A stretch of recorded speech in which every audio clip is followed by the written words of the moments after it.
بسم الله والصلاة والسلام على رسول الله، السلام عليكم. دلوقتي جه وقت الفرونت اند باستخدام نيكست فريم ورك. نيكست ليه؟ نيكست عشان هي قوية في حاجات كتيرة قوي من ضمنها السيو والبرفورمانس وحاجات تانية كتيرة جدا. طبعا بنظام الراوتينج اللي حطاه از فريم ورك بدل اللايبريز اللي بتنزلها لو انت شغال بريا. طيب، من غير كلام كتير، لو حضرتك عايز تبدأ على طول تقدر ان انت تدوس كوبي من هنا، هينزل لك الكومنت ده تدخله في التيرمينال عندك. أو لو حابب إن أنت تعرف أكتر عن Next فتقدر إن أنت تقرا شوية عن الdocumentation بتاعتها، بس خلّينا على طول نشوف مرحلة الinstallation إزاي بتتم.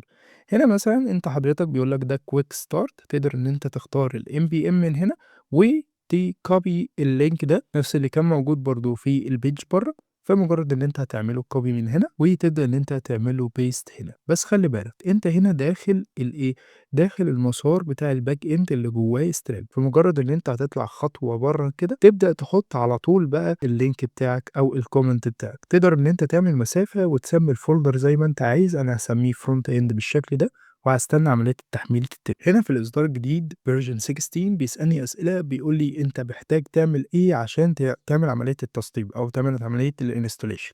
فهو بيقول لك في recommended defaults للinstallation، وهنا بينزل لك فيها TypeScript، ESLint وTailwind CSS والapp router. ممكن يقول لك اختار الحاجة اللي أنت كنت مختارها قبل كده، فأنا كنت عامل قبل كده مشاريع كنت مختار فيها TypeScript، ESLint، React Compiler، Tailwind، CSS والdirection والapp router، أو إن أنت ممكن تعمل حاجة customize من عندك. فأنا هاختار آخر واحدة وهاقول، يسألني السؤال يقول لي أنت محتاج الTypeScript؟ هاقول له آه. يقول لي أنت محتاج تستخدم الESLint؟ هاقول له أيوه. يقول لي محتاج تستخدم الReact Compiler؟ ده طبعًا تبع الReact 19، هاقول له أيوه. محتاج تستخدم الTailwind CSS؟ هاقول له أيوه. محتاج تستخدم الSRC يعني الapp router يكون داخل الSRC أو الsource؟ هاقول له أيوه. ومحتاج تستخدم الapp router؟ أقول له طبعًا أيوه، لأن دي حاجة من المميزات بتاعة Next. وفي آخر حاجة بيقول لي أنت محتاج تستخدم الalias عشان تعمل import الpackages اللي أنت محتاجها أو للfolders اللي أنت محتاجها؟ هاقول له أيوه، وهاخلّي الimport بتاعي يبدأ بالشكل ده، وهانتظر عملية التحميل تتم. تمت عملية التحميل بنجاح، وبيقول لك تقدر إن أنت تخش على الdirection اللي اسمه front end وتعمل بقى على طول يعني run للسيرفر بتاعك. فأنا هاقول cd front end بالشكل ده، تمام.